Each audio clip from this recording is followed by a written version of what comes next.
quick and easy stir fry. This is how Carter likes it, so this is how I cook it.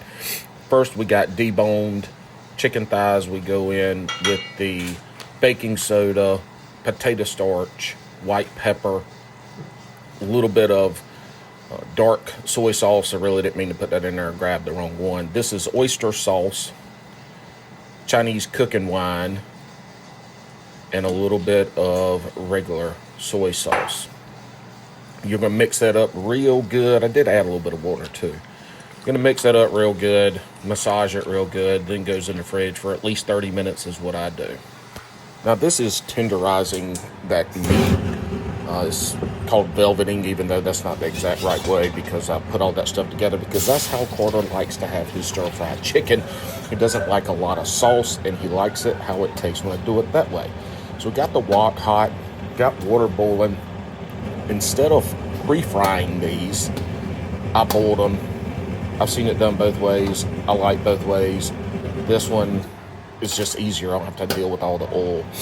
So I boiled them. I don't know how long until they were done. I just guessed.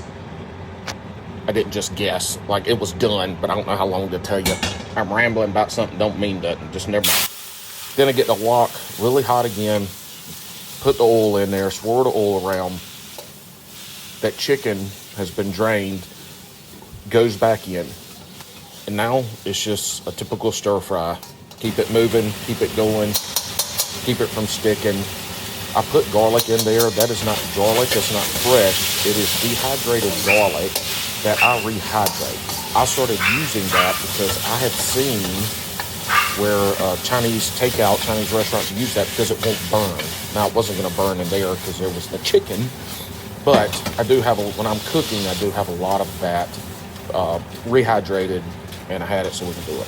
So I add a little bit of Chinese cooking wine in there. Didn't get a flame this time. It was a little bit wet. And then more soy sauce. And then that is it. And that's how Carter likes this. This was a pretty quick and easy stir fry. I already had the chicken done. So it was just the cooking part that was quick and easy. He ate this up. We cooked some sticky rice. And he loves it. This is just one of the ways that I do stir fry. And we enjoy it. And he enjoys it. And that's all that matters. Because that boy needs to eat.